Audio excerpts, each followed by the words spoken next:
recapitulando algunos conceptos del día de ayer, ¿no? El día de ayer hemos hecho una introducción, hemos hecho la noción de la prueba, ¿no? Y hemos visto, o sea, cómo son los elementos de la prueba, ¿no? Y hoy nos corresponde directamente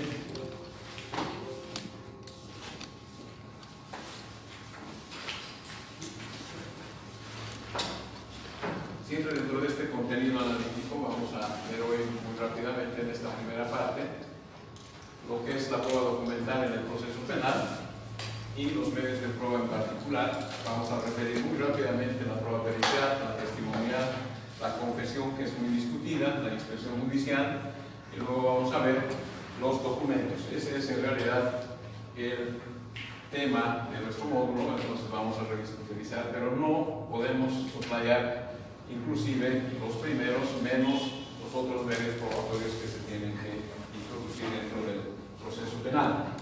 Entonces veamos rápidamente cada uno de estos, cómo se va clasificando las pruebas y los medios de prueba, ¿no? Esto no está en el Código de Procedimientos Penales, esto lo vamos a encontrar directamente en la doctrina, cómo se van clasificando, y en muchas de estas clasificaciones se van reiterando estos medios de prueba. Veamos nada más según el objeto. Ahí vamos a encontrar una prueba directa y una prueba indirecta. Dentro de la prueba directa vamos a encontrar la confesión, el dictamen pericial, la inspección judicial, documentos, los informes, declaraciones de parte, juramentos estimatorios. Y en la indirecta vamos a encontrar el testimonio de terceros y los indicios. Esto por su objeto. Según la estructura de la prueba, ahí podemos encontrar las personales y también las reales. Entre las personales vamos a encontrar, o sea, referida a nosotros, a las personas individuales. Podemos participar con una confesión, con un testimonio de terceros, podemos hacer una declaración de parte o un juramento estimatorio. Y en las reales está la inspección judicial nuevamente y el dictamen pericial. Y según la función que va a cumplir la prueba, porque ustedes saben que para cada momento y para cada caso son diferentes las pruebas. No es en realidad todas las pruebas para un solo caso o una prueba para diferentes procesos. Eso no. Tenemos que identificar en esta función que van a ver las pruebas históricas, ¿ya? O sea, aquí nos va a ver los indicios, los informes, documentos, declaraciones de parte, testimonios, la confesión. Ahí también vamos a ver, según esta función, las críticas y las lógicas, que son los dictámenes periciales, los indicios, la inspección judicial. Y según la finalidad, ¿no? ¿Qué es lo que estamos buscando con una prueba? Rápidamente, ahí tenemos las pruebas de cargo y de descargo. Dentro de las pruebas de cargo vamos a ver la confesión, el dictamen pericial, la inspección judicial, los documentos y los informes. Y en las pruebas de descargo también vamos a ver la declaración de parte, los testimonios, ¿no? Y también hay que ver para qué nos va a servir, la utilidad que le vamos a dar a cada una de estas pruebas. Ahí están, tenemos pruebas pertinentes, inconducentes, y también tenemos pruebas impertinentes, ¿no? A veces presentamos, yo he visto, o sea, que hay algún fiscal aquí, disculpa, pero los fiscales se hacen un tremendo lío con sus cuadernos de investigaciones, de tal manera que a veces ya cuando ya están sobre la hora agarran y lo ponen todo, empiezan incluso a realizar una foliación sobre la que ya tenían, y todo ese cúmulo de papeles agarran y lo presentan, ¿ya? Porque saben que cuando ya hagan la acusación el juez les va a dar 10 días para que ya puedan proponer sus probanzas. Entonces recién ahí empiezan a entregar a la secretaria, que la pobre secretaria no sabe qué va a hacer, lo recibe y punto, ¿no? Entonces hay que ver la utilidad de estas pruebas y la pertinencia de los mismos, o sea, y además conducentes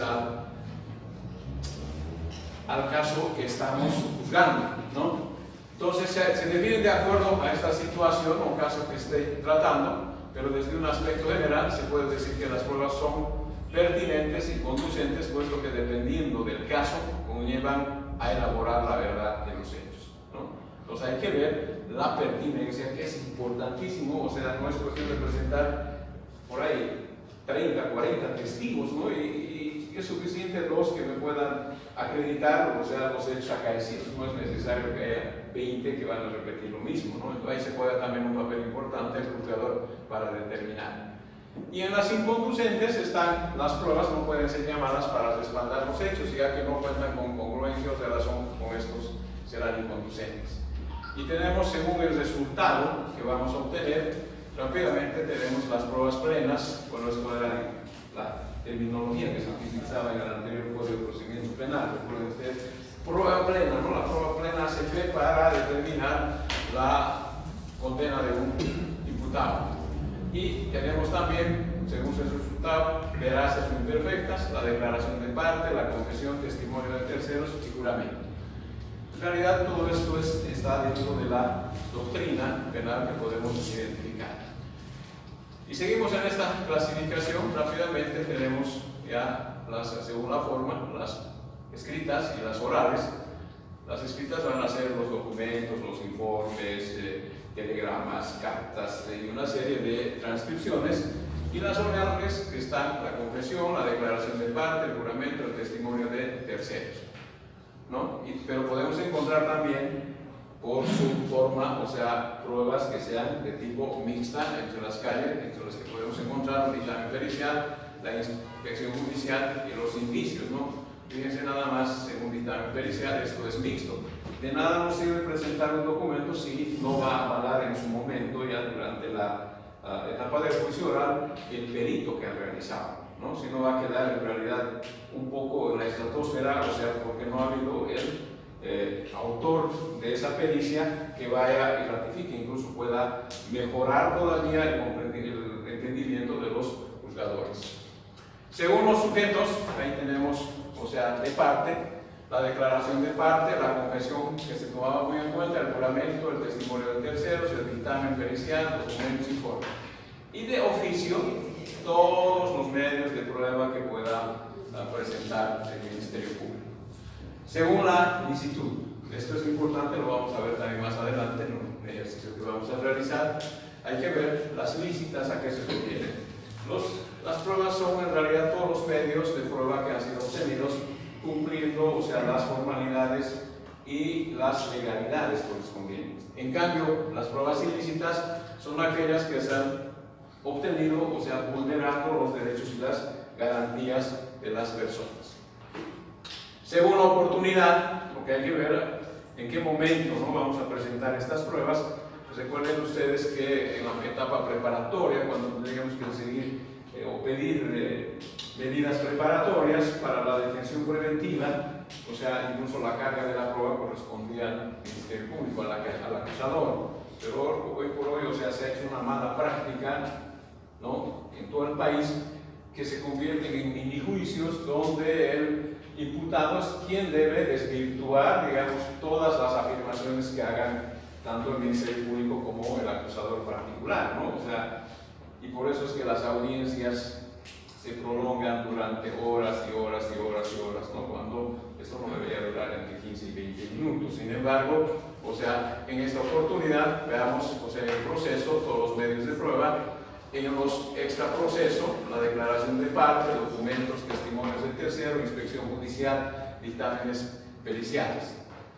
Y las pruebas también judiciales, todos los medios de prueba mencionados, los controvertidas, la declaración de parte, la confesión, juramento de testimonio de terceros, los documentos y los informes.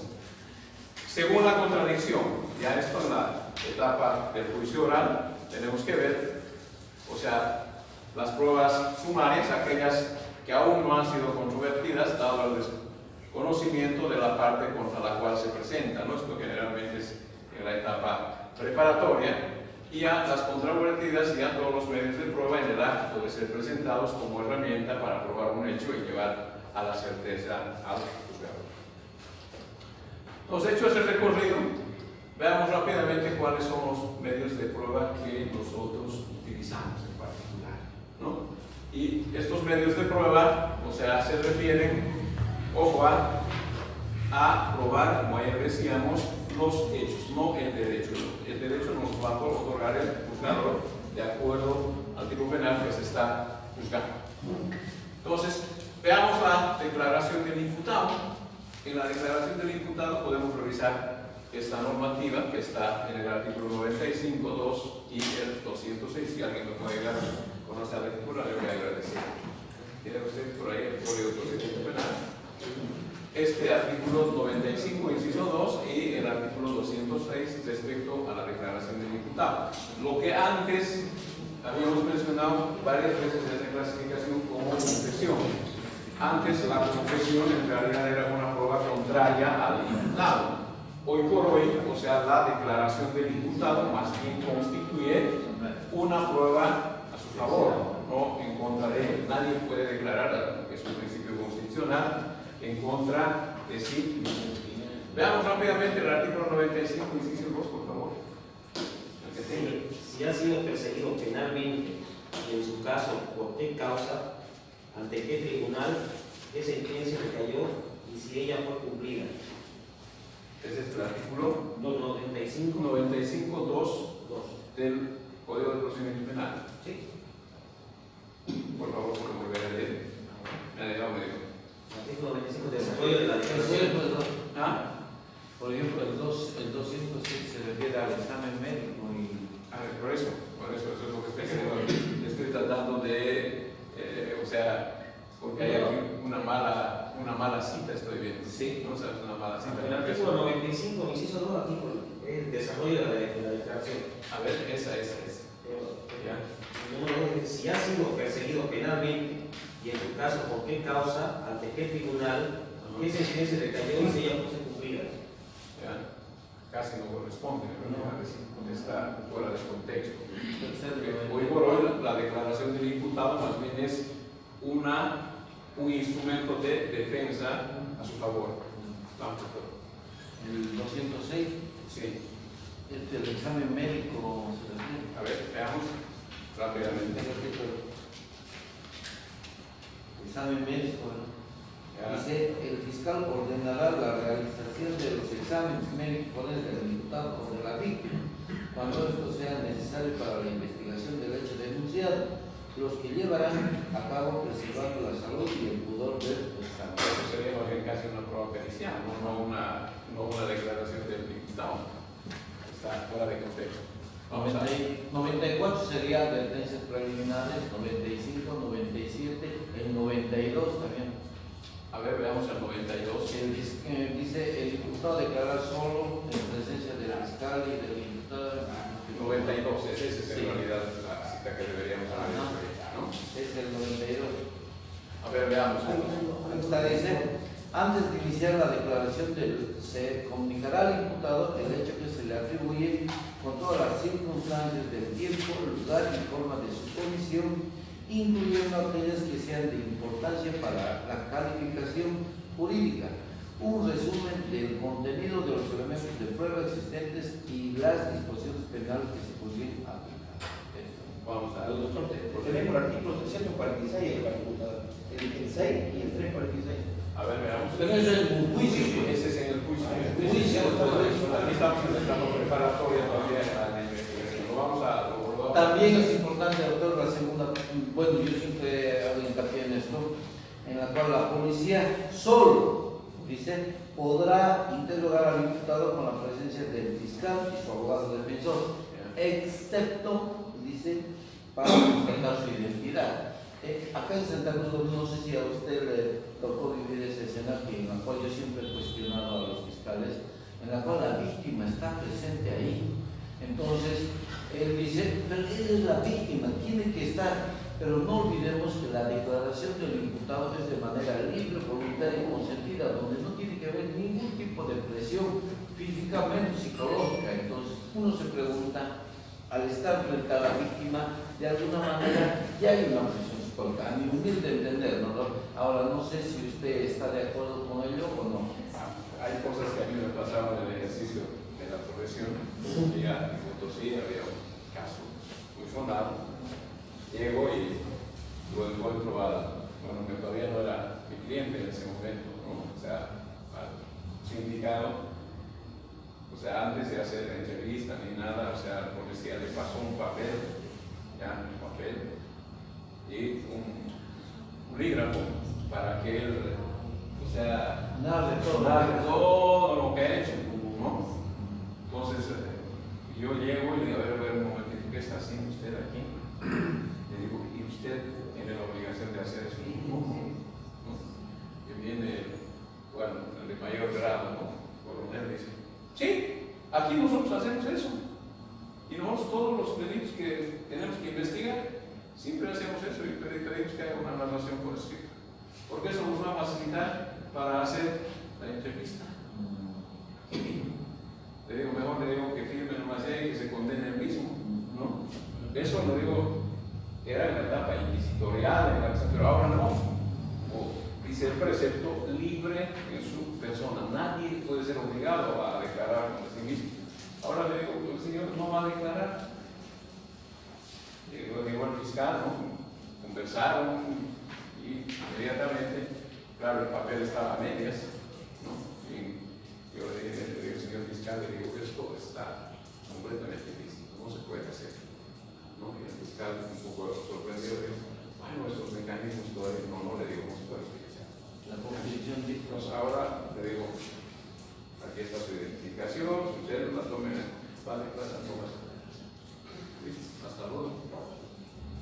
No tenía, o sea, ningún argumento ni nada, ni siquiera para rendirlo, para, porque iba. Pero en este caso, doctor, o sea, la pregunta que yo siempre hago hincapié ¿es correcto que la víctima esté presente al momento de su declaración? No, ese es un primer actuado, ni siquiera es que es una entrevista, ¿no es verdad? En la que todavía van a realizar, ¿no?, los primeros indicios que van a Yo planteé un amparo colectar. de un caso y aquí no me concedieron la tutela, espero allá porque eso de alguna manera va a ser cargo de eso. ¿Cuánto tiempo ya está en el Ya más de un año es, ¿no? curso? Y la verdad, estoy ansioso por ver porque va a marcar precedentes, porque aquí todos pasan a declarar en presencia de la víctima. Y eso no me parece. Por eso yo le dije, el 92 dice, el policía solo podrá interrogar al imputado con la presencia del fiscal, que es obvio que le va a leer los derechos y garantías constitucionales, y su abogado defensor. Ahora, yo consulto a todos ustedes. ¿Ocurre eso en la práctica en todas estas declaraciones que hay en Bueno, en su prepotencia hace, al menos yo he visto mejor, Yo pregunto, pero acá no. porque he visto acá directamente, o sea, toma la declaración y el fiscal viene a poner su sello y firmar nomás ya después que ya se ha realizado todo ese actual, ¿no? O sea, viene a validar en realidad ese acto que es completamente nulo, ¿no? Es más, ni siquiera debe conocer la declaración práctica, los preceptos jurídicos. Por eso, esa acción de amparo que planteé va en esa dirección, porque me llamó la atención el fiscal. Venga, ¿va a declarar sí o no? No, ya está ganando. Señor fiscal, le dije, con todo respeto, lo correcto es que usted tiene que cumplir lo que establece el debido proceso. El debido proceso nos incluye que tiene que cumplir 92, 94, 95, 97, tomando en cuenta que es garantista. Es más, yo le puedo decir que en enfermedad garantista suspende la declaración, porque eso dice el 97, inciso 3. Claro, eso Y es entonces, obviamente, eso ya es una chicanería que yo lo haría, ¿no? Pero obviamente no pasó. Solamente que yo le dije, señor fiscal, lean los derechos. Ambas en 115, 116, 117, 121. Habla mención del 92, 93. No, aquí no me va a venir a enseñar. Aparte, el artículo 11, garantía de la víctima tiene que estar en todo momento. ¿Listo? No, ¿qué hago? a ver, en un proceso, digamos, hipotéticamente de violación de una menor, va a estar ahí la menor delante del. Nunca. No, entonces es más o menos eso es lo que se está pretendiendo hacer, ¿no? En esta primera parte, en esta primera fase, no tiene por qué estar la víctima, tiene que presentar la denuncia o la querella, pero el fiscal tiene la obligación de cumplir también con los procedimientos correspondientes para hacerle conocer, ¿no? Para de qué se le está tomando esa declaración informativa. Pero lamentablemente no hace eso. Bueno, sigamos. A ver, vamos a ver si esto también está equivocado. La reconstrucción. Veamos a ver. 179, doctor. 179 y 355 está bien, ¿no? 355 del Código de Procedimiento Penal, ¿no? Esa sí la chutó. Sí. La inspección. Podemos, en realidad la inspección está casada con la reconstrucción, ¿no? Luego tenemos los peritos, ¿no? 204, 215 y el 349, ¿no? Luego los testigos, ¿no? Que van a comparecer, ¿no? Conforme al 193, 215 y ya en la otra etapa 350, 355. El careo que sale en realidad de esa controversia que podría haber entre un testigo y otro, entre el testigo y el mismo imputado, ¿no? Y finalmente llegamos... El careo que sería el 99 y el 220. Sí, por eso no está consignado aquí. Y los documentos, estamos en el 216 y 220, por favor, ¿podemos revisar eso? El 216 y el 220. Para confirmar, molesto todavía. Sí, 216. pero el 220 es el careo.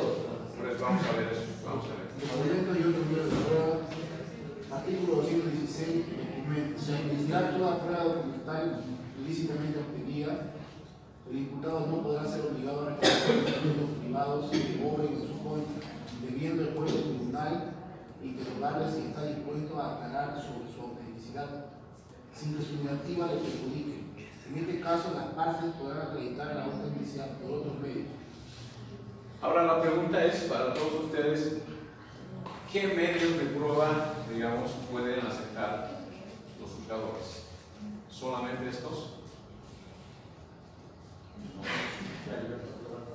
Ahí está la libertad probatoria. O sea, los jueces tienen la obligación de admitir todas las pruebas que se hayan propuesto, o sea, por las partes. ¿Verdad? El polígrafo, que ahora está en boda de todo. De moda. ¿No? El polígrafo se está implementando, pues bueno, es otra cosa. Pero el polígrafo, ¿será que pueden admitir, tomando en cuenta que la tecnología no está dada para que se pueda aplicar de manera objetiva y coherente dentro de nuestra legislación? Pues ahí tenemos un grave peligro, ¿no? Un grave riesgo de que eso se puede manipular, o sea, maravillosamente y se pueda defenestrar o como decís vulgarmente, hacer por la cabeza, ¿no? Sin ningún... Pero creen que admitirían, a ver, un asesinato, doctor. ¿Ya? Y cree, a ver, yo lo ofrezco por la prueba del polígrafo. Y ahora, ¿quién puede sazonar el tribunal? Claro.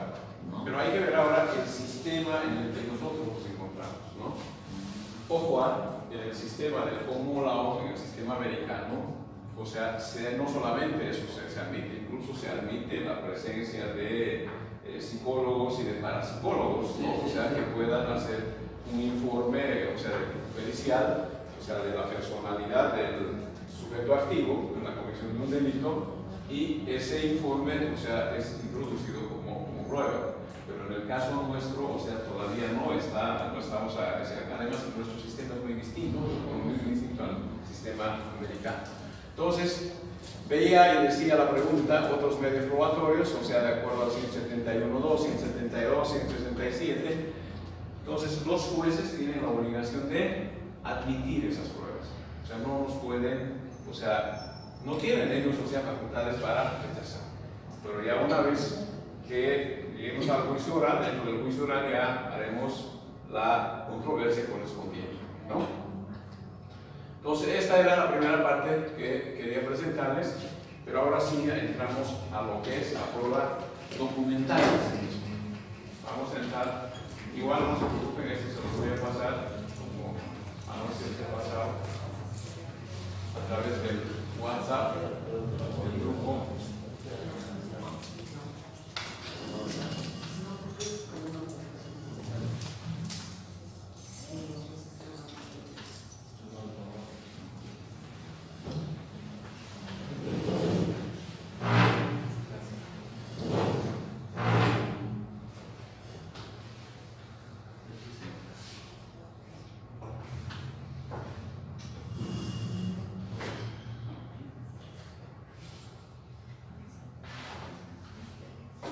Muy bien, en esta ya entramos en lo que nos atiñe a nosotros y vamos a irnos haciendo una serie de interrogantes para irnos contestando muy rápidamente. Vamos a ver cómo se hace esto. ¿El descubrimiento de la verdad real y material es de orden sustantivo o procesal? Procesal. ¿Segurísimo? ¿Qué decimos con eso?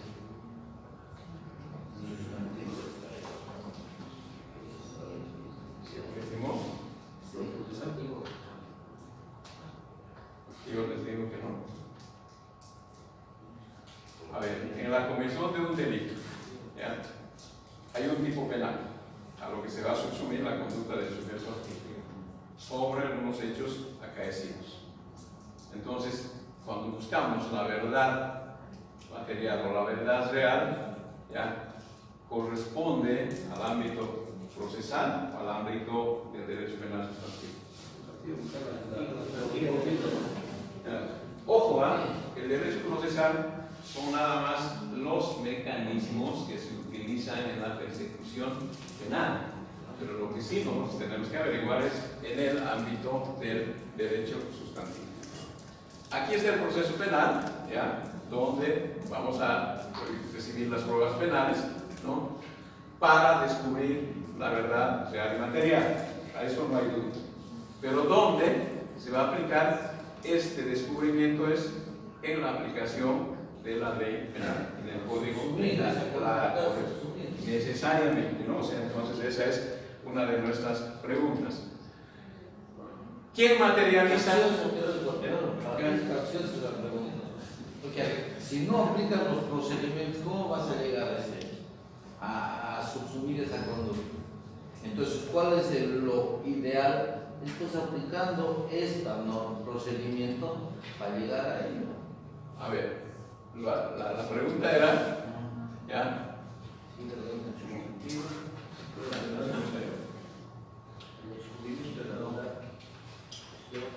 Esta era la pregunta, ¿no? El descubrimiento de la verdad es de orden sustantivo o procesal. Esa era la pregunta. ¿Sí? Entonces, ¿qué cosa se va a descubrir? Ya esta verdad real, pero para la aplicación de la ley penal. Si a un ciudadano, si usted es el autor de la comisión del delito de hurto, ¿no? ¿Dónde está el hurto? Está en el código sustantivo. A eso es a lo que se refiere. Puede haber alguna, digamos, una manifestación, la pregunta medio, digamos, pero lo que nos interesa es saber esto, ¿no? Ahora, ¿quién materializa los fines del proceso? Digamos, ¿cuáles son los fines de las pruebas penales? ¿A quién corresponde materializar? ¿Al fiscal? ¿Al Ministerio Público? No, me cuento que no. ¿Ya? Eso corresponde al juez. ¿Ya? ¿Qué hacemos nosotros? ¿No? ¿Se dan cuenta? Otra causalidad, pero sí tiene su sentido. ¿Ya? En esto vamos a ver directamente quién realiza esa materialización es el juez. Va a recibir en las pruebas de todos los elementos probatorios y luego va a hacer su valoración y va a hacer la materialización de esa prueba para la aplicación de una ley penal, ¿no? Entonces esto es importante. Aquí está el proceso penal, recibimos las pruebas penales, descubrimos la verdad real y el juez lo que va a hacer es la aplicación. Alguien más. O sea, nosotros somos instrumentos que vamos a ver si esos hechos acaecidos, ya con las pruebas que hemos presentado, damos la veracidad de aquello, ¿no? De lo que ha ocurrido, o nosotros en la defensa de lo que no ha ocurrido, ¿no? Y luego, las pruebas penales son tarea del fiscal investigador, ¿no? Pero su destinatario va a ser el juzgador, ¿no? Entonces ahí vamos a preguntarnos qué se prueba, cómo se prueba, para qué se prueba, ¿no? Entonces eso es lo que vamos a irnos respondiendo. Fíjense, aquí tenemos al juez, ¿ya? Que va a dirigir el proceso penal, se va a recibir las pruebas penales, se va a descubrir, ¿ya?, la verdad real y vamos a aplicar la ley penal. Para eso lo que vamos a utilizar es la inmediación, la contradicción, la publicidad durante el proceso penal. Muy bien, entonces estas son en realidad las bases de un debido proceso. Entonces vamos a trabajar hoy en esa y vamos a ver este contenido analítico que supuestamente era larguísimo. Van a ver que se nos va a ir rápido el tiempo y nos vamos a ir. Y veamos, o sea, en la prueba documental lo que tenemos que ver es primero el concepto, vamos a ver la regulación legal, vamos a ver las prohibiciones, ¿ya?, para obtener estas pruebas, sin referencia a la prueba documental, ¿ya?, las formas de adquisición, cómo podemos adquirir estas pruebas. Luego tenemos que ver qué utilización procesal se le va a dar y luego finalmente vamos a ver la eficacia probatoria de estas pruebas documentales precisamente, pero no se nos va a ir directamente, o sea, siempre vamos a utilizar la prueba pericial, la prueba testifical, va a estar acompañado de eso, ¿no? O sea, por eso es que yo estuve hoy esta mañana revisando algunos autores ahí en la puerta del Tribunal Departamental de Justicia, y de los 4 libros que he revisado, ¿ya? Cuando llegamos a la prueba, todos se han explayado en la prueba testifical, en la inspección, en los indicios, ¿no? Incluso en las presunciones que no son pruebas, pero de la prueba documental, o sea, no hay más de 2 o 3 páginas, ¿no? Pero cortito, ¿no? O sea, algunos directamente lo han copiado el artículo correspondiente 171, 172 y para de comparar, ¿no? Entonces es mi preocupación, y esto es lo que yo quiero compartir con ustedes, desde un concepto como vamos a regular legalmente qué clase de prohibiciones tenemos, y entramos directamente a ver el concepto, ¿no? O sea, ayer ya habíamos mencionado de varios autores y mencionamos que esta prueba documental es uno de los medios disponibles para demostrar la veracidad de un hecho legal, ¿no? Para eso, ¿qué vamos a hacer? Obtener la información que consta en documentos escritos que pueden ser valorados por un juez como muestra veraz de la autenticidad de un hecho. Ahí es donde tenemos que aterrizar, y toda cosa que sea producto de un acto humano, perceptible por los sentidos de la vista y el tacto, que sirve de prueba histórica, indirecta y representativa de un hecho cualquiera, ¿no? De un hecho de la vida social en las que no nos encontramos. Entonces, aterrizamos mencionando que el documento, o sea, es cualquier objeto que contenga la representación de un hecho, una idea, un pensamiento, manifestación de voluntad, por lo que con un criterio amplio, modernamente se entiende por documento no solo el escrito, ojo, en el sentido tradicional, sino también aquella otra cosa, sin serlo, pueda asimilarse al mismo para ilustrar o comprobar algo. Entonces vamos a ver que la prueba documental hoy por hoy ya no está tan constreñida solamente en un documento público y un documento privado. Y vamos a ver cómo está en la doctrina desarrollado esta prueba. Pero no sin antes mencionar cuál es el objeto de la prueba, ¿no? ¿Se acuerdan ayer, como he dicho de manera muy fácil? O sea, aquello que pretendemos demostrar en materia penal consiste en la reconstrucción de esos hechos criminosos que, aplicado al ámbito procesal, tendrá por finalidad determinar la existencia de la infracción y la responsabilidad de él. Entonces, lo que tenemos que ver siempre es que los hechos acaecidos vamos a ir investigando y acreditando quién ha sido el autor, ¿no? Recordarán ustedes, aquí hago un paréntesis, incluso en algunas sentencias, cuando se determina la condena de un sujeto activo, se decía, ¿no? O sea, se declara la culpabilidad de un... ¿Estaremos investigando la culpabilidad del sujeto activo? ¿O estamos más bien persiguiendo esclarecer para determinar quién es el autor de la comisión de ese delito? Entonces, la sentencia hoy por hoy ya se ha corregido aquello, lo que determina es, ¿no? O sea, con base a los elementos de prueba, o sea, que han sido analizados, ¿no? Se determina que fulano de tal es autor de la comisión del delito que se le estaba imputando. Por tanto, ¿no? Se merecerá ya a ser sancionado con una pena, ¿no? Entonces, ahí recién viene la culpabilidad, pero antes buscábamos la culpabilidad, no la autoría, ¿no? Entonces, ese objeto de la prueba, fíjense con propiedad, ese objeto de la prueba no pretende probar hechos, lo que anoche decíamos, pues estos existen y han existido ya, el hecho ya ha acaecido, ya ha sucedido el hecho. Entonces, lo que persigue más bien es demostrar las afirmaciones que las partes le traen al juzgador para que éste las constante y las verifique. Eso es lo que vamos a hacer con la prueba documental. ¿Ya? Veamos un delito de estelionato. El hecho es que alguien le ha transferido un bien inmueble que no era de su propiedad o que estaba grabado, ¿no? El hecho. Entonces ahí es lo que nosotros vamos a presentar las pruebas correspondientes. Si es de un inmueble, iremos a derechos reales, testimonios y una serie de cosas para verificar precisamente ya lo que estamos llevando al juzgado.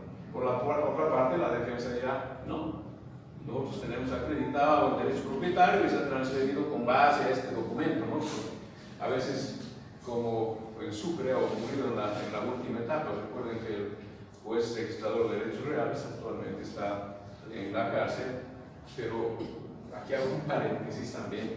Realmente yo no entiendo, o sea, cómo un profesional abogado llega a ese cargo y no se va a dar cuenta que las inscripciones o las cancelaciones ya uno puede hacer en forma autoritaria y eso nadie se va a dar cuenta, ¿no? Y son casos muy sonados, por si acaso, ¿no? O sea, uno es de los terrenos, por ejemplo, que había detrás de la fábrica de cemento, ¿no? Y aparece inscribiendo a nombre de terceras personas, ¿no? Porque esa partida no se había movido en los 20 o 25 años. Pero de pronto aparecen los herederos y dicen, nosotros aquí tenemos el derecho propietario, hemos hecho la declaración, pero porque no teníamos ya en ese momento para pagar el 4 por mil, no lo hemos registrado en derechos reales, pero tenemos aquí y estamos inscribiendo. Entonces en ese momento que estaban inscribiendo se dieron cuenta, no, pero si ya no es de ustedes. Pero ¿y cómo nace el derecho propietario de aquellos que tenían registrados o no? Entonces esas cosas son las que están sucediendo también en nuestro país, ¿no?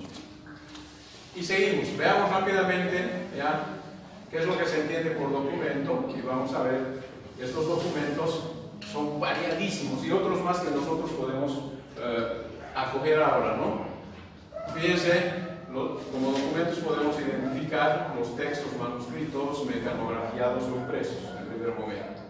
Luego podemos identificar las grabaciones magnetofónicas, ¿no? O sea, los audios, pero que tienen que seguir un curso, como ayer habíamos mencionado, un curso de su legalidad para que se constituya ya en prueba. Lo mismo encontramos los discos de las especies que contengan grabaciones, ¿no? O sea, infinidad de material en esto, las grabaciones fonópticas o videos, ¿no? Luego tenemos las películas cinematográficas, ¿no? O sea, también constituyen, o sea, documentos. Luego las grabaciones computacionales, los mensajes de datos. Aquí sí entraríamos, por ejemplo, ya a analizar nuestros mensajes que hoy han cambiado, o sea, enviar, digamos, hasta un libro, como he hecho anoche ustedes, les he enviado a través del WhatsApp, ¿no? Entonces estoy utilizando, o sea, un mensaje de datos para que pueda facilitar. Claro, pero eso lo he hecho, o sea, en forma legal, en forma lícita para el curso que estamos desarrollando. Pero eso yo no puedo utilizar, digamos, para ir, digamos, para cometer un ilícito, ¿no?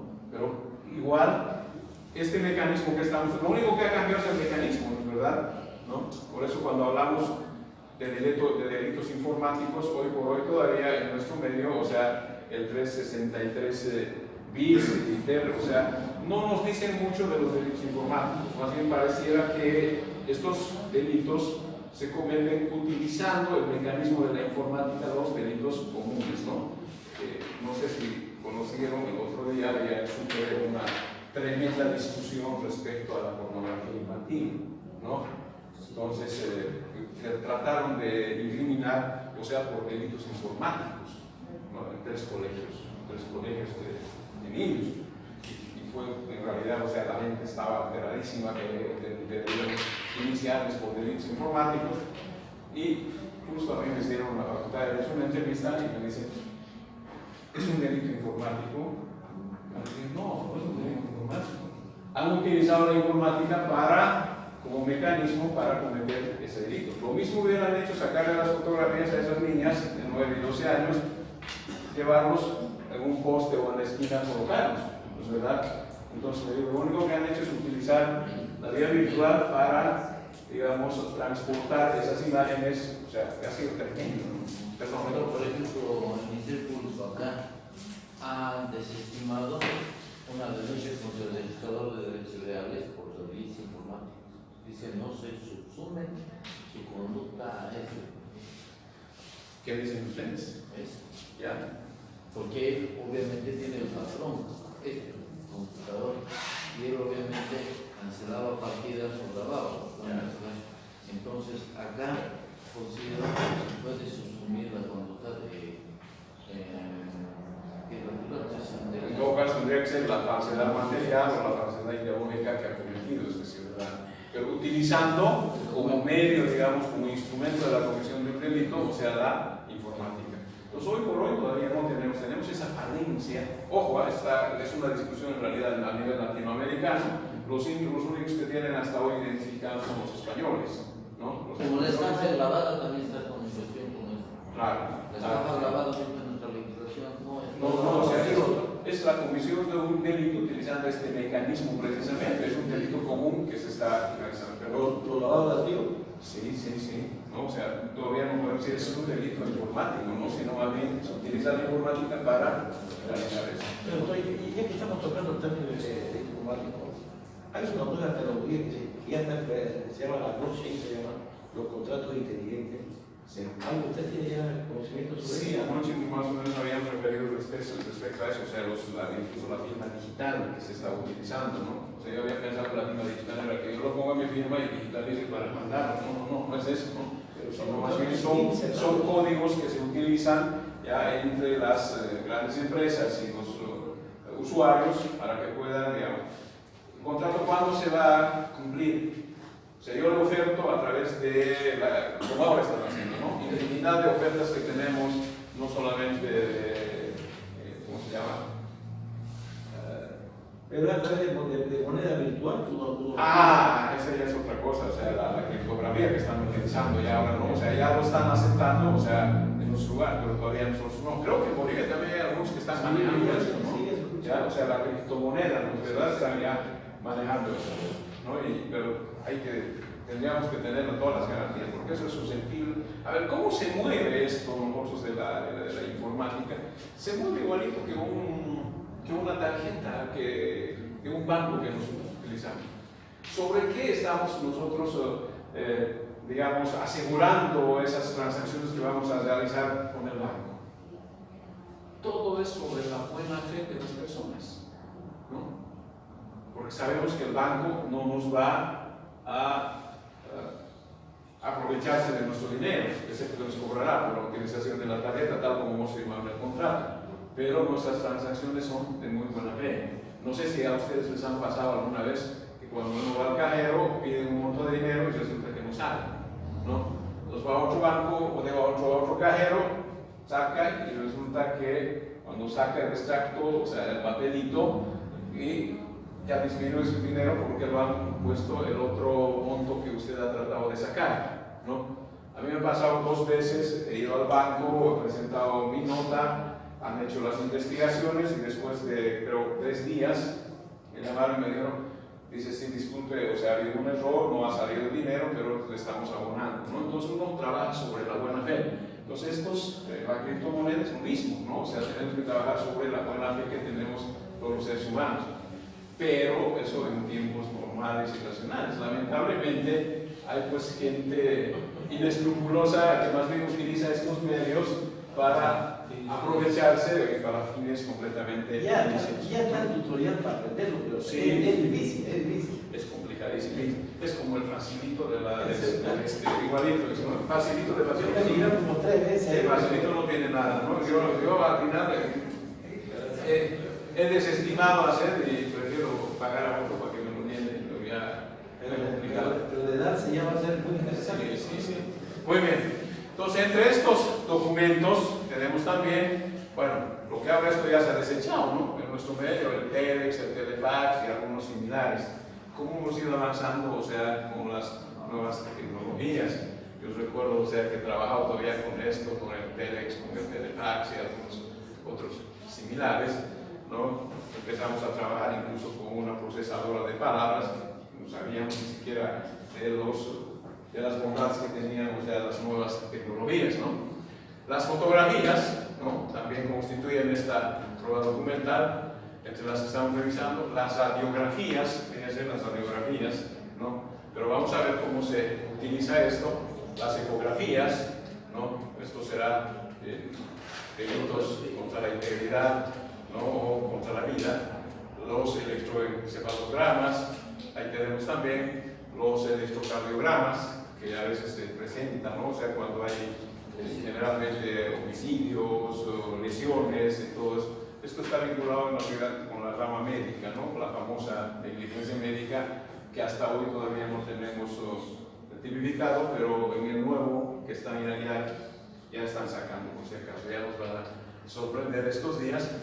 Y cualquier otro objeto similar o análogo a estos anteriores. Entonces, todo este cúmulo de, digamos, de pruebas ya están vinculados con la prueba documental. Pero ahora lo que hay que ver es cómo lo vamos a obtener, ya dónde lo vamos a obtener, en qué momentos los vamos a ir presentando. Para eso necesariamente tenemos que hacer un recorrido legal también, o sea, nuestra regulación legal. ¿Cómo estamos en el ámbito legal? ¿No? Y ahí tenemos que ver las prohibiciones, las formas de adquisición, la utilización procesal. Vamos a ver, a llegar a la eficacia probatoria. Y veamos primero a ver cómo está regulado legalmente en esos puntos que decimos. Aquí tenemos el 171, que es la libertad probatoria, que se rige por principios preclusivos y con una serie de formalidades. Somos demasiado formalistas, ¿no? En este caso, pero también eso es para garantizar ya que el inescrupulosa se aproveche, digamos, de vulnerar a gusto y sabor las pruebas que vamos a obtener. Esto está vinculado necesariamente con el interés de descubrir la verdad. Debemos ser fundamentados en justificar estos argumentos que utilicemos respecto a la libertad probatoria. Y luego significa que deben ser estas necesariamente lícitas, todas estas pruebas, para ayudar al proceso a encontrar la verdad. Entonces, esta regulación legal, ya está la ampliación de la acusación, el 348 habla de hechos y circunstancias nuevas que no hayan sido mencionados en la acusación y que no obstante pueden ser incluidas en el proceso. Y anoche mencionábamos que eso tiene que surgir del debate, no podemos inventarnos en esas ampliaciones. Entonces rige el principio de libertad de las pruebas. Ojo, el juez debe conocer la verdad, pero también ahí se nos presenta ya algunas restricciones por los límites que no podemos rebasar en su obtención, ¿no? Seguimos. En esta regulación legal tenemos que revisar algunos principios de la actividad probatoria. Y estos principios son variadísimos, en realidad creo que son 8 o 9, y los repasamos muy rápidamente. Tenemos el principio de la libertad probatoria, tenemos el principio de la legalidad, el principio de la pertinencia y la utilidad, el principio de comunidad de la prueba o adquisición procesal. Esto lo vamos a revisar bien, porque a veces yo he tenido grandes tropiezos en esto, o sea, ¿por qué mi prueba tú vas a utilizar, no? Luego está la unidad de la prueba, ojo, o sea, no se puede interpretar una prueba aisladamente como esta. El principio de inmediación, que es importante. Luego está el principio de no taxatividad de los medios de prueba. Y finalmente, o sea, la alternabilidad. ¿En qué consiste rápidamente la libertad probatoria? ¿No? La libertad probatoria no es más que aquello que admite la posibilidad de utilizar cualquier medio de prueba o cual de marco tiene que ser lícito para cumplir el objetivo de averiguación de la verdad. ¿Ya? Entonces, esta libertad probatoria necesariamente tiene que estar vinculado con lo lícito y la urgencia.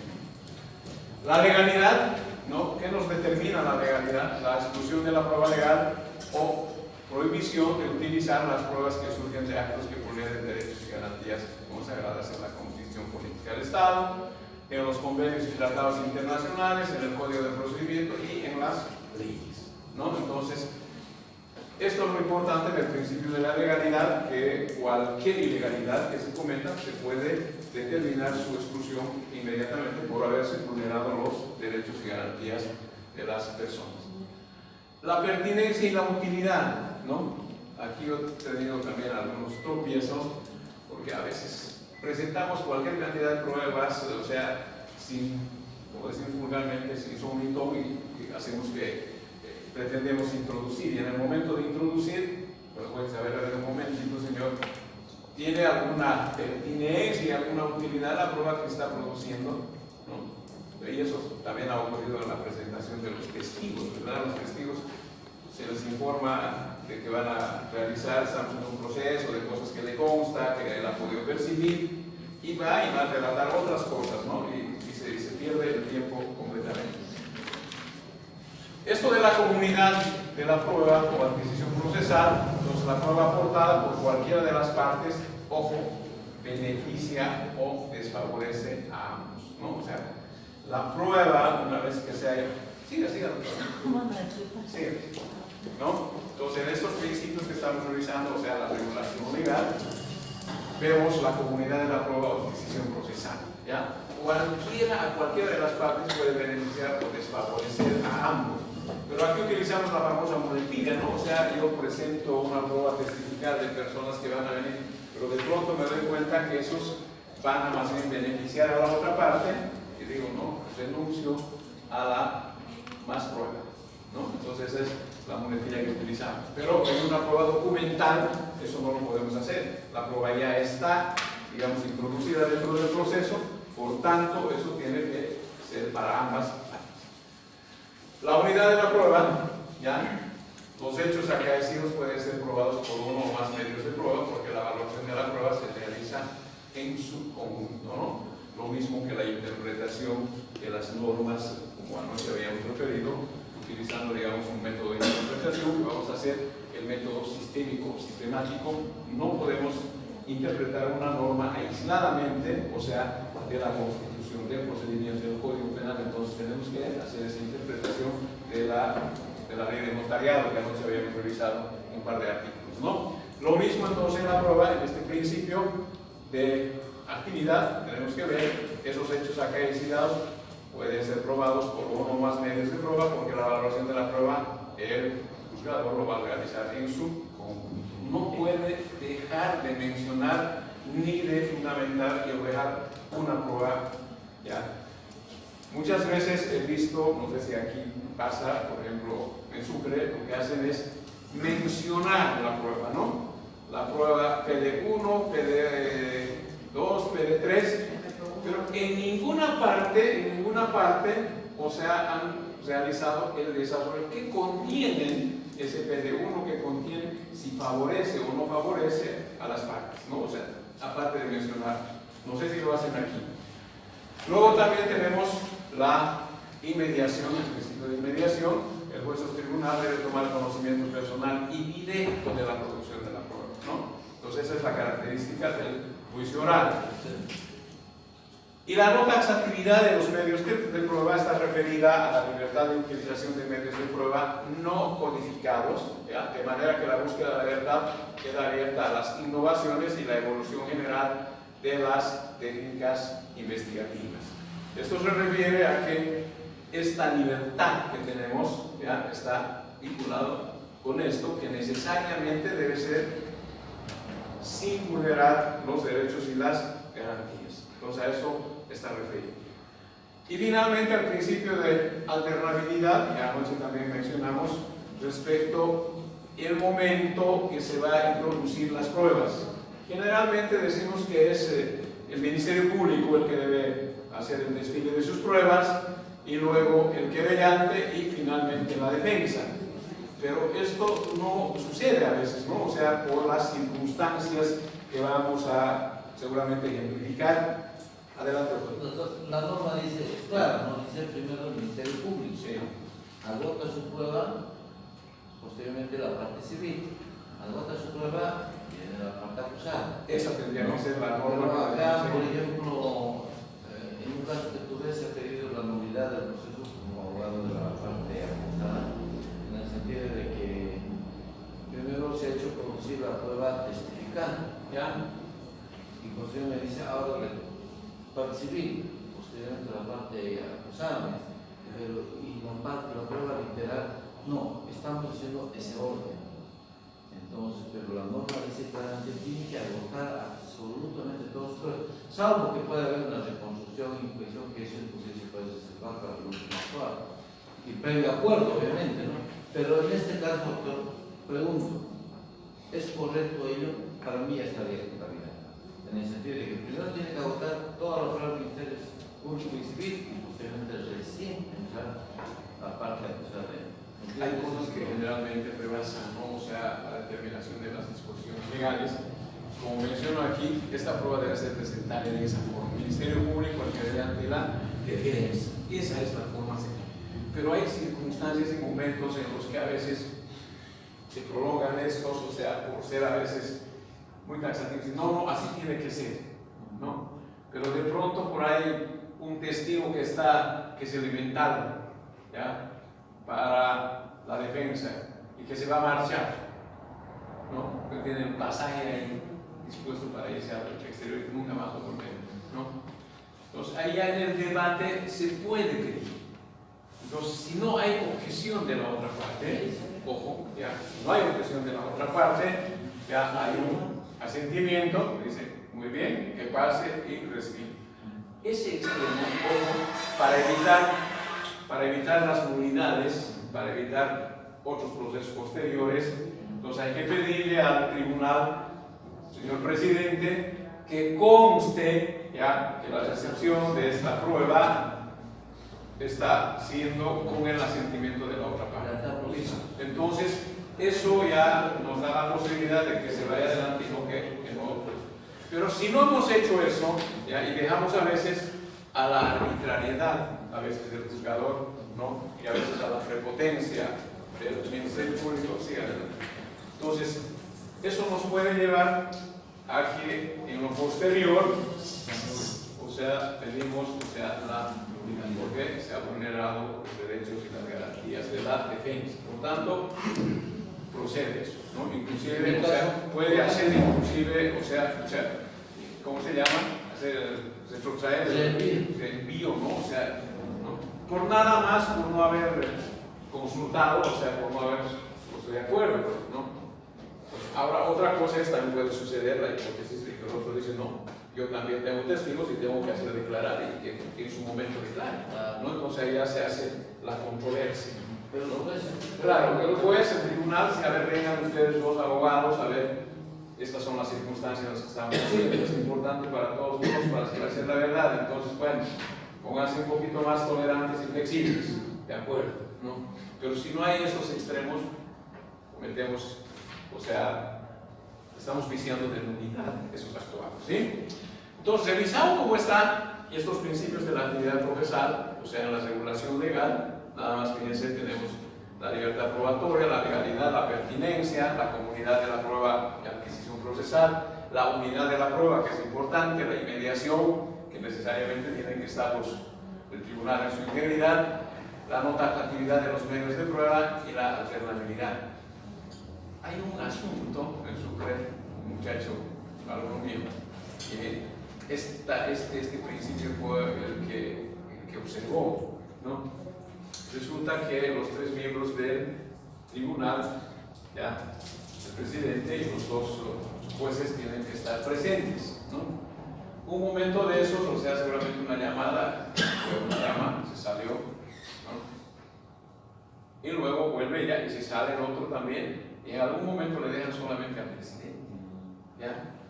Entonces él, cuando termina y hace constar en el acta, dice, señor presidente, estamos rompiendo el principio de la inmediación, ya, toda vez que el presidente ha actuado y había grabado inclusive de tal minuto a tal minuto, abandonado tal, y quiero, ¿no? Sí, estamos rompiendo el principio de inmediación. Entonces, esos temas hay que, pero ojo, hay que hacerlo constar en ese momento, porque si no ya estaría yo, digamos, dando por bien hecho a esos actuados, rompiendo el principio de la inmediación. Doctor, en este punto de la inmediación, en la inspección ocular con otros medios de prueba, ¿es necesario que esté todo el tribunal o básicamente es suficiente con la presencia del presidente? Si estamos ya dentro de un juicio oral, necesariamente tienen que estar ustedes. Tratamos de un lugar, por ejemplo, hay zonas, ¿no? Donde quien corre por los gastos ni siquiera es el Ministerio Público, esa parte. Los jueces muchas veces saben que son amigas. Entonces, no vamos a poder asistir los tres miembros del tribunal celular solo asiste uno. He visto eso en casos donde Ya. solo ha asistido una. Solo asiste. Claro, ahí ya estamos rompiendo el principio de inmediación, ¿ya? Pero hay que ver también las No se ha circunstancias. O sea, si nadie ha objetado, Ya salió ha dado por bien hecho. A mí me pasó una vez aquí, cuando recién estaba haciendo la cámara, ese creo que está por acá, ¿no? Aquí cerca, en la oficina de protección de la mujer, todo eso. Justo estaba con un tribunal y de pronto dicen, o sea, que va a declarar la víctima, ¿no? En un asunto de violación. Entonces, solamente participaron dos. Yo no observé nada. ¿No? Y llegamos a. Por eso es que les he pasado, por si acaso, el protocolo de la Cámara Gesell. Ayer revísenlo, que es interesante eso, porque hay que ir ya con todo realizado, incluso las preguntas formuladas y todo eso, que el presidente tiene que revisarlo si son ya pertinentes o no, o impertinentes para. Porque quien va a realizar en una Cámara Gesell las preguntas es la psicóloga, ¿no es verdad? Pero ya cuando está dentro de la Cámara Gesell, el presidente ya no le puede decir nada, ya no le puede, tiene que escucharle directamente, ¿no? O sea, todas las preguntas. Yo hice alrededor de unas 12 preguntas y lamentablemente el Ministerio Público no tenía más que, no hizo nada, al entrar ya rápidamente en un papelito hizo 2 preguntas, ¿no? Entonces, bueno, fue favorable para mi cliente porque aprovechamos la oportunidad para, o sea, desenmascarar una serie de acusaciones que se habían hecho, ¿no? Entonces, me acuerdo que así como en película, solo 2 porque el otro se quedó. No sé por qué motivo, ¿no? Pero yo no observé también, ¿no? O sea, ¿por qué? Porque era conveniente que siga el proceso y que ya finalice de una vez. Pero por eso hay momentos, circunstancias, y si a uno le va a ver que es desfavorable, en su momento tendrá que hacer la observación correspondiente. Muy bien, estamos antes de ver, ¿no? Entonces, revisaremos rápidamente las prohibiciones que se presentan dentro de la regulación legal de la obtención de la prueba documental. La prueba necesaria cuando es ilícita, ¿ya? Esto es igual a que ha actuado o incorporado contra el miembro del ordenamiento legal, ¿no? Vulnerando derechos. ¿Y cuál va a ser la consecuencia de esta prueba prohibida, si quieren ustedes? La no valoración, ¿no? Porque en su momento dirán, esa prueba se ha conseguido o se ha vulnerado derechos y garantías, por tanto, que no se tome en cuenta, ¿no? Entonces, esta prueba prohibida es igual a afectar las garantías constitucionales y su consecuencia no valoración y aplicación de estas 2 teorías. Recuerden ustedes, la teoría refleja o árbol envenenado y el descubrimiento inevitable. La primera en realidad es completamente absoluta y la segunda, el descubrimiento inevitable, podemos que es relativa, que puede ser, digamos, acompañado de otras pruebas que sí tengan la utilidad. En esta regulación legal, ¿cómo adquirimos, o sea, las formas de adquisición de estas pruebas, ¿no? Tenemos que referir necesariamente que el proceso no es más que una sucesión de actos que puede producir consecuencias más allá de lo deseado. Ojo, estamos investigando o estamos realizando el juicio en la comisión de un determinado delito y de pronto puede aparecer otras cosas completamente accesorias. Pero lo normal es que prime la eficacia, esto es que los actos procesales no puedan tomarse en contra de la parte que los ha promovido. Lo normal, ¿no? Pero también estos actos que se vacían al proceso y se independizan de su ejecutante originan perjuicios y beneficios sin distinguir quién será el destinatario de estos o aquellos. Y finalmente lo que tenemos que ver es la adquisición procesal según las formas de mayor o menor dimensión. Veamos la adquisición primero ya de mayor dimensión, ¿no? En el primer caso, ya, o sea de mayor dimensión, se configura como aquel que obliga a valorar todas las pruebas practicadas ya a favor y ya en contra de cualquiera de las partes, ¿no? En esa mayor dimensión.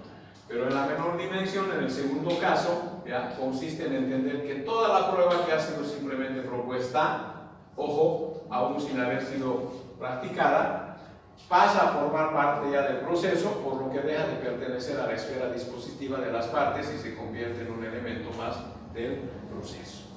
Entonces aquí está la unidad en la en la fundamentación de todas las pruebas que va a recibir el juzgador, ¿no? Entonces esa es la forma de adquirir dentro de la regulación legal. La utilización, ¿cómo vamos a utilizar, ¿no? Un documento escrito que es una declaración previa que puede hacerse valer en un juicio oral de distintas formas y con variadas finalidades. Yo quisiera que me hagan un poquito de esta parte porque vamos a terminar realizando un ejercicio sobre esto, por si acaso, ¿no? Entonces, este documento, ya, que podemos hacer valer en juicio de distintas formas, ¿ya? Nada más vamos a referir dos de esas formas. Podemos utilizar el juicio como medio de prueba propiamente dicho. Ahí no hay ninguna discusión, ¿no? Acreditaremos una determinada situación, es un medio de prueba. Pero ojo, con esa finalidad probatoria sustantiva, para probar la verdad de lo contenido en el documento, bien, en la modalidad, hay dos modalidades que vamos a ver.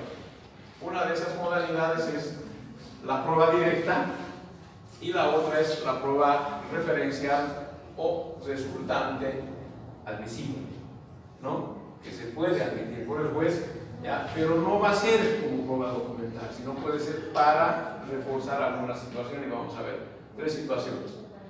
Entonces esta prueba directa sustituye la declaración del testigo porque aquel es lo que prueba el hecho al que se defiende. Entonces el documento es el fin y el testigo sería solamente la acreditación, con el que se incorpora y se acredita el documento.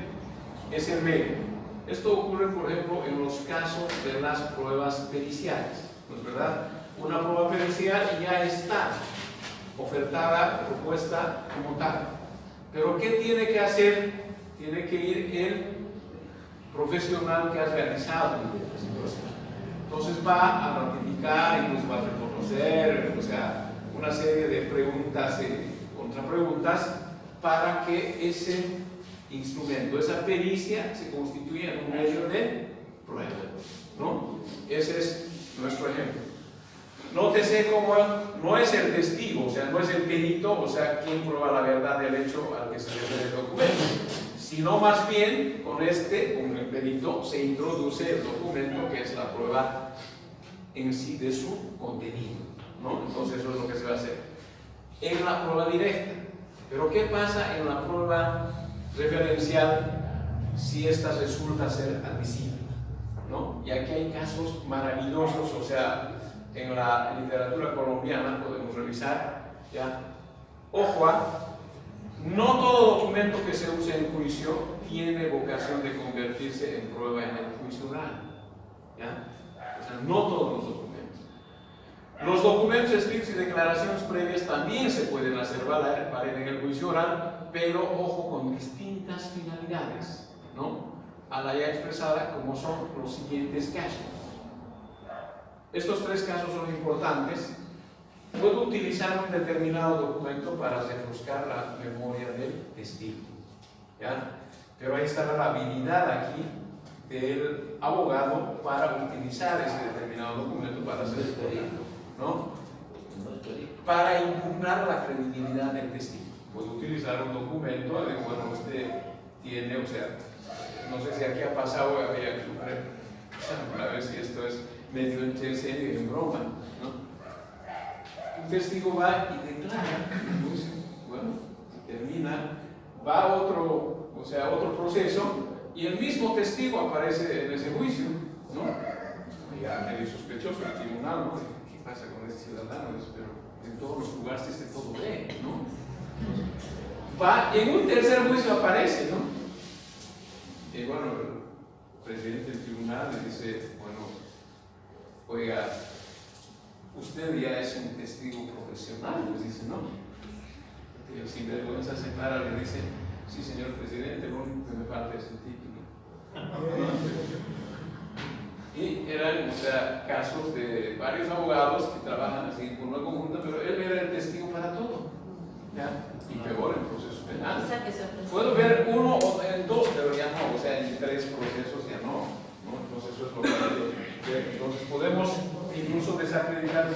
documento y dice, bueno, oiga, está participando en todos los procesos, que me puede servir incluso un simple informe, para fundamentar y aclarar las respuestas del testigo experto, ¿no? También en el caso de las pruebas. A ver, el primer caso, para refrescar la memoria del testigo.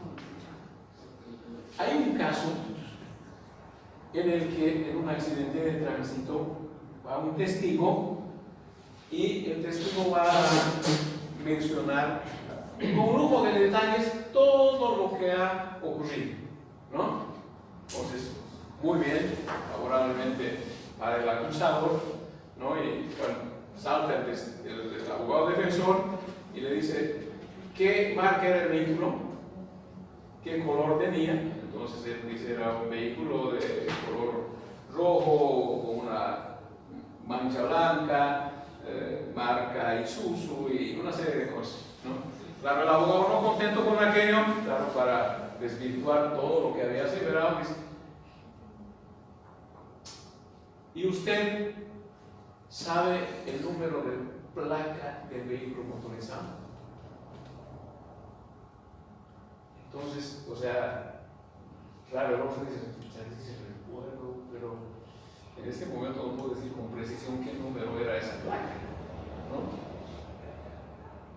Y en ese momento el testigo dice, recuerdo que en ese momento yo tenía una agenda en mi mano, una agenda, y tenía unos papeles sueltos y anoté en ese papel, para no olvidarme, o sea, incluso como se dio a la fuga del vehículo, anoté la placa. Entonces el otro abogado interviene y le dice, a ver, presidente, esto es importantísimo para determinar la placa del vehículo, ¿no? Estamos en esto para refrescar la memoria del testigo. Entonces pregunta y le dice, ¿y qué es de esa anotación del papelito que usted ha registrado el número de placa? Dice, justamente en el momento que llegó el investigador del caso, ¿ya? Yo le entregué el papelito, ¿no? Entonces revisan y justo en el cuaderno había un papelito, ¿no? Que estaba, y él se acordaba que era un papel de su agenda que estaba suelto y que ver. Entonces, en este caso, ¿ya? La prueba es documental o la prueba es testificar.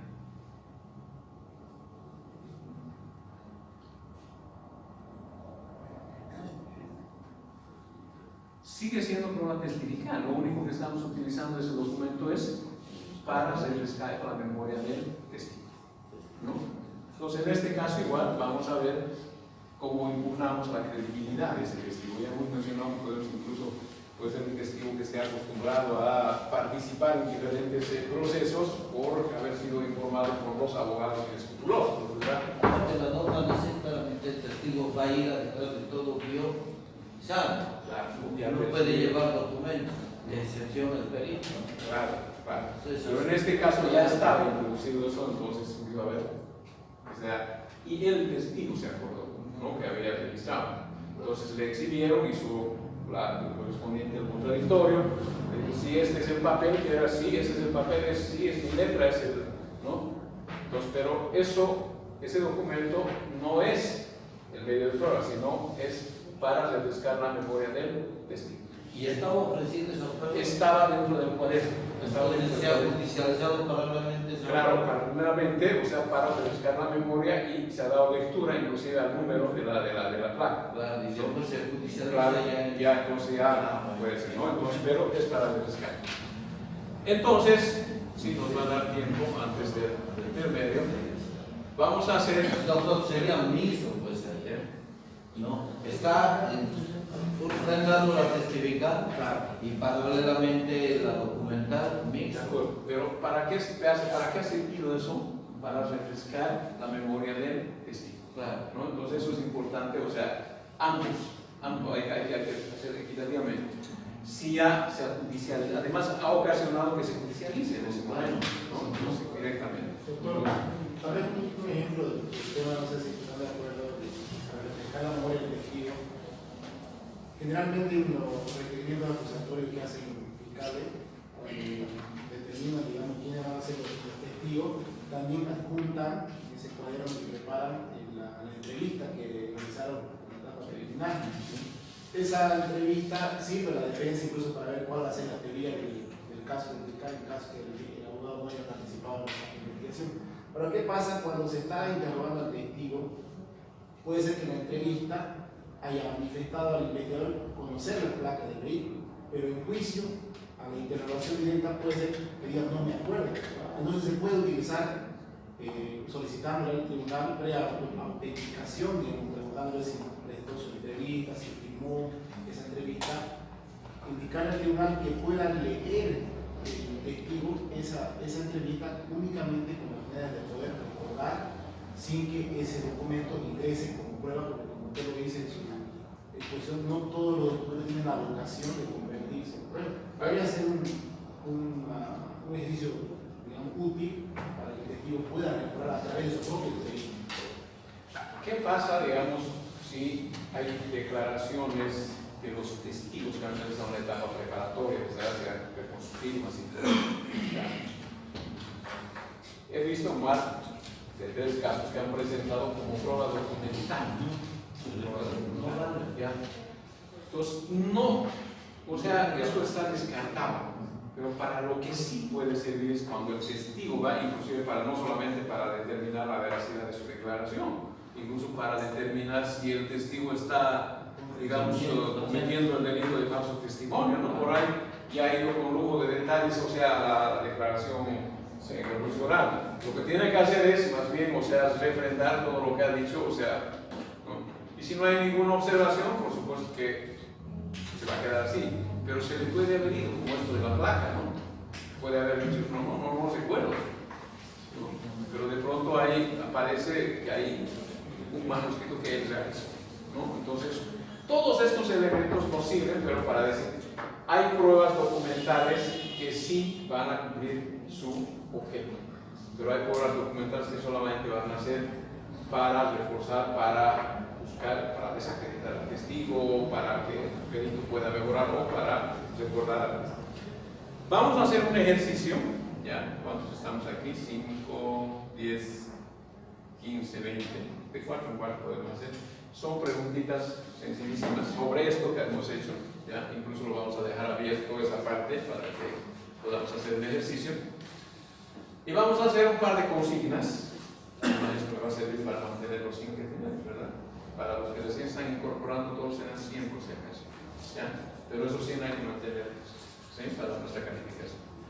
Entonces vamos a hacer una consigna, ¿ya? En los siguientes ejemplos vamos a identificar si la prueba es directa o referencial, ¿no? Y miren la pregunta, dice: un testigo reconoce un título o valor que firmó y entregó a cambio de una mercancía. ¿La prueba es el testigo o es el documento? Eso lo van a hacer en el grupo, ¿no? ¿Cómo y por qué? Lo van a hacer. Y en el segundo caso, un agente de policía elabora un informe de captura en flagrancia, ojo, prueba directa, el hecho allí consignado.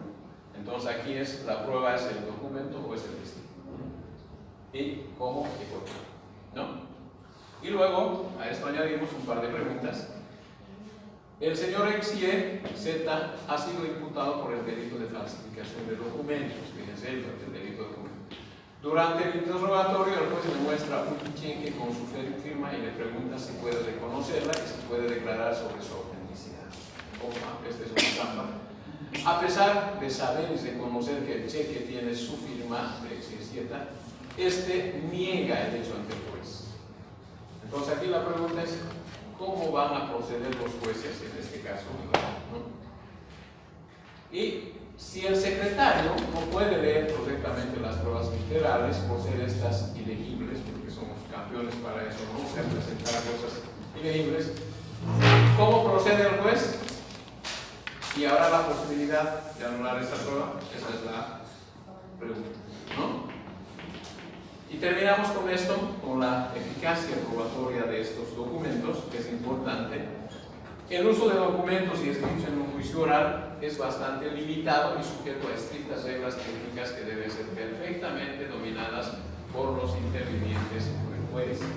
Entonces esta es la preocupación que yo estoy compartiendo con ustedes desde anoche. Lamentablemente, o sea, toda la prueba documental nos hemos pasado por el pozo. ¿Ya?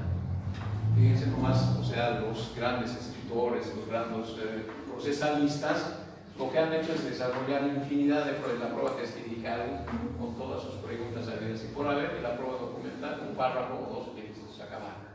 Entonces eso es lo que quiero compartir, esa preocupación que tengo, para que realmente esta prueba, que es importantísimo utilizarlo como tal y que tenga la verdadera eficacia. Pero las pruebas no son las que aparecen en la carpeta, sino las que se presentaron, incorporaron y realizaron en el juicio. Ojo, solo lo que se va a presentar en el juicio, esas son las pruebas. Nosotros tal vez podríamos considerar el estado de práctica como los simples indicios, ¿verdad?, que nos van a llevar a otros elementos que van a facilitar el descubrimiento de la verdad de los hechos. Entonces, estos documentos o escritos también se pueden utilizar para, como hemos mencionado antes, para refrescar la memoria, para impugnar la credibilidad de los testigos y, en el caso de los expertos, para fundamentar o aclarar sus respuestas, ¿no? Entonces, hasta ahí, mi participación ahora, lo que necesitamos ahora es ponernos de 4 en 4, podemos dar la vuelta, vamos a volver a la lámina y en una paginita ustedes directamente las respuestas. Ah, sí. Sí. Pero entonces haremos un 10 minutos y luego así volvemos a inmediatamente